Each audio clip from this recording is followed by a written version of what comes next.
You just said you saw my videos on YouTube? Yeah, I saw a couple of them. Was that you? Yeah, that was me. Yeah, okay, now I clicked.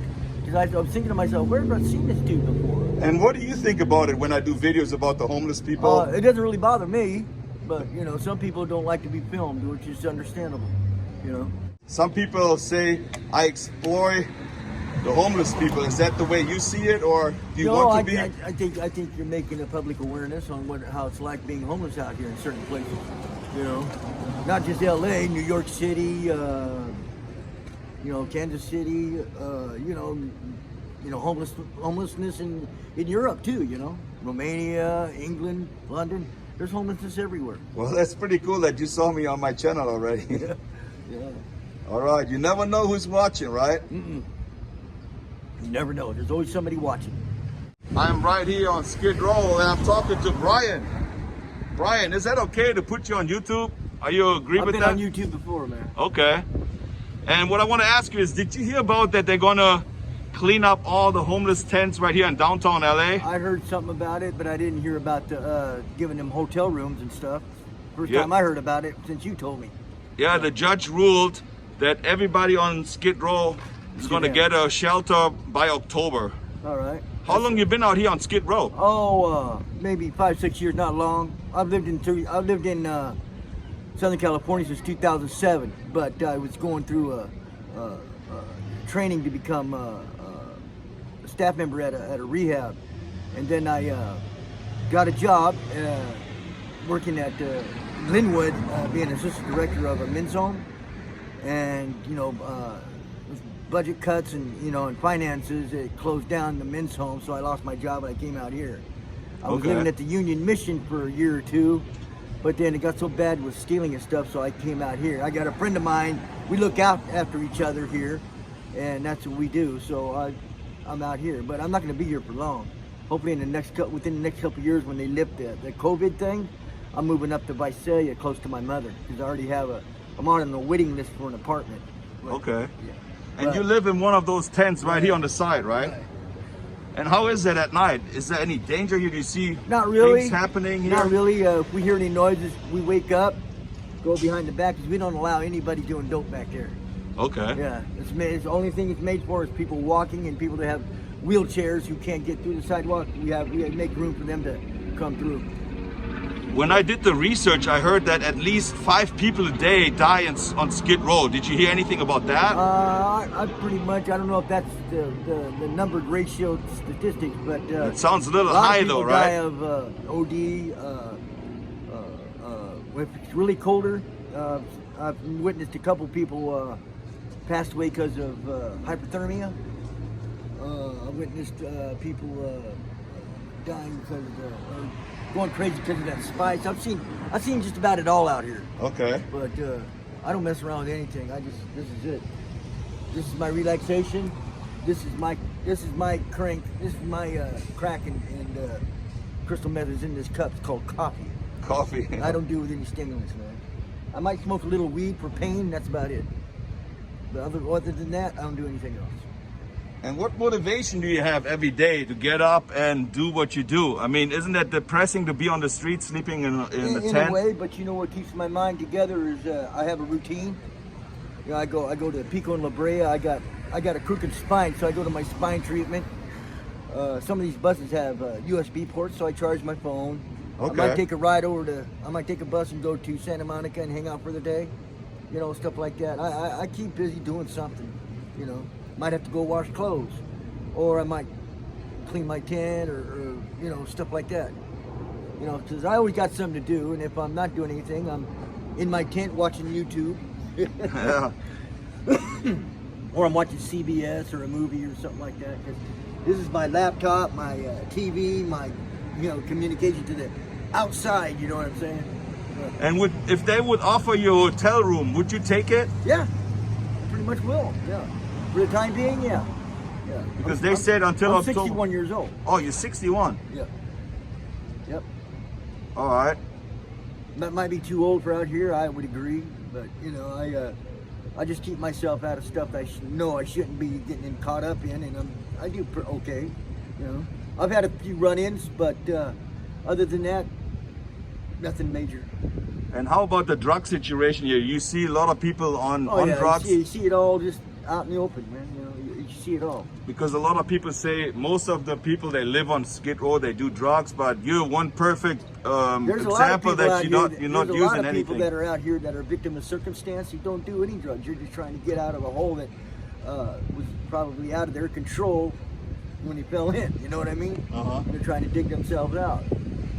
Not everyone, there's not 100% people do drugs. And do people come down here and help you guys? Or oh yeah, there's a lot. On the weekends, there's so much food down here that if anybody asks anybody in downtown LA, I need money for food, they know where the food's at. It's down here. It's hard for somebody to starve to death down here. Because on the weekends, there's food everywhere. You know, all you got to do is get up off your lazy butt, walk around, you'll see a big line, there's food. So, you know, it's like, I'm full now, I can't even eat lunch. I was going to eat lunch, but I gave it to a friend of mine because I'm too full from the big breakfast I had. So I mean, you're dressed actually really nice. You got the leather jacket on. Oh, this ain't leather. This leather, is nylon, leather. Okay. Nylon shell. Yeah. I do have a leather jacket. I don't wear it much. But you dress really clean, you know. Normally, I try to. Yeah. Yeah, I don't just because. So when I actually walked by you, I did not know that you're homeless. You know, I thought maybe you're just walking up here. Because I'm homeless doesn't mean I have to look that way. Yeah. Yeah. But a lot of people, I mean, how can I say that? They're not really taking care of themselves anymore. They just let themselves go. You know? Right.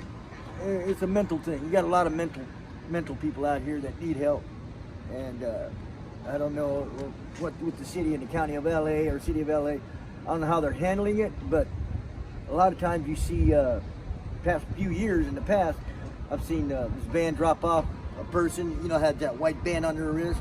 You know, they just got out of some kind of hospital, and with the mental patients, they just, you know, they're adults, so when they're done with their time in a mental hospital, they take them and dump them off here. I mean, you know, what's up with that? You know what I mean? How about, do you have any friends down here? People you social with, or? Oh yeah, I got about 5 good tight friends I can trust. The rest of them are friends. I just call them acquaintances. But along this block right here till about where that trash can is over there on that side. All right. Another friend of mine, we help keep the place clean. He has a broom and a big dustpan. He'll sweep the sidewalks and the gutters and stuff. We try to keep it clean in here. So if anybody saying I'm sitting outside my tent, and I see somebody eating or something, and they leave their trash here, I said, man, there's a trash can right over there. Put it in the trash can. You know, we kind of. And why do you choose to be downtown? Why don't you go to Venice Beach? It's right on the beach. It's too cold for me.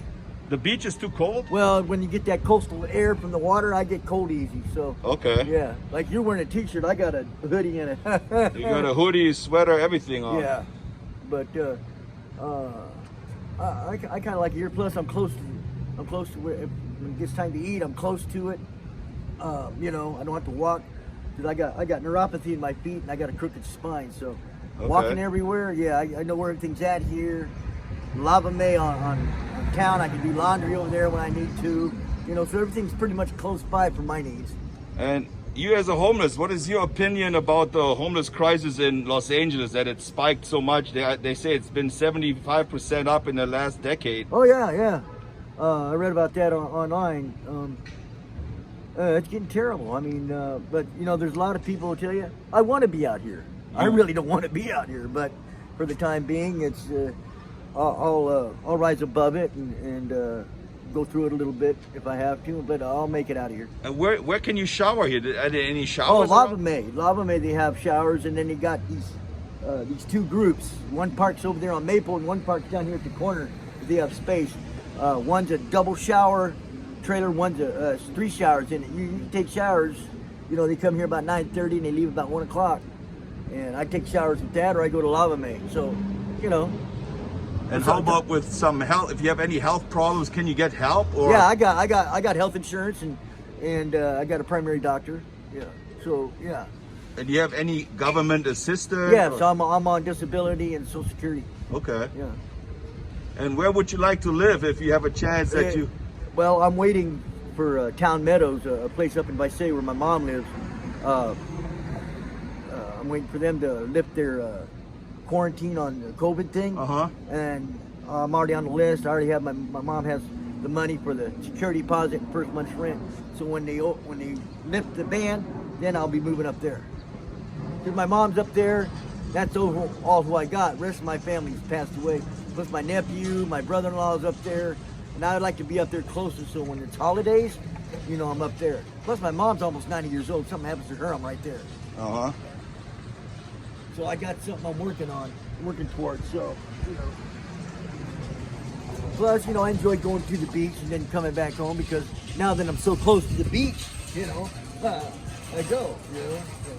And when you're down here and you walk around, you're not afraid that people do something to you or that you got jumped or something? I don't want flash cash.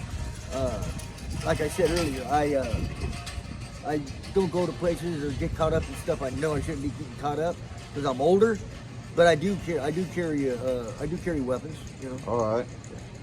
You want to see one? What do you got? I got a baton. Oh, baton. Okay, like the police uses. Well, yeah, security guards, but I got this for me. Have you ever used it? Or you had to use it because of problems? I had to pull it out on 2 different occasions, but it was as a deterrent. I didn't hurt nobody with it, but it ran them off. And then I have one of these.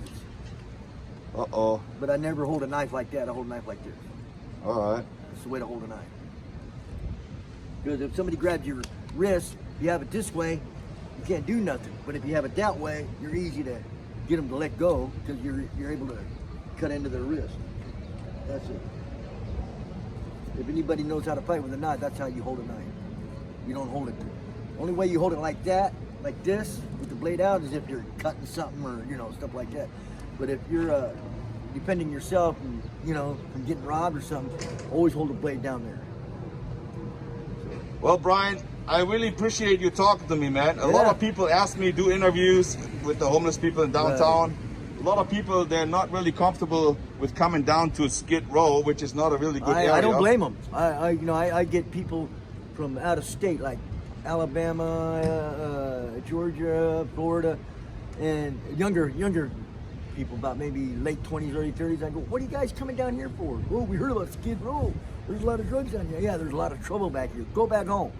There's nothing down here, man. You know what I mean? So anyway, thank you so much for talking to me, man. I wish you the best of luck and hope everything you're looking for is going to come through for you. Okay? Oh, it will. I just got to be patient. Everything was all ready to go last March, and that's when the COVID hit. I was getting ready to get moving and celebrate my 60th birthday in my new apartment. But when the COVID hit that March, you know, last year, that kind of put a block on it until they lift the ban again. So I'm already set, so that's good to know. All right. Thank you, man. Well, thank you. Well, my friends, that was it. Live here from Skid Row with Brian. Thanks for talking to me. If you liked the video, give it a thumbs up, push the notification bell, and subscribe to my channel. And I'll see you later. Tschüssing.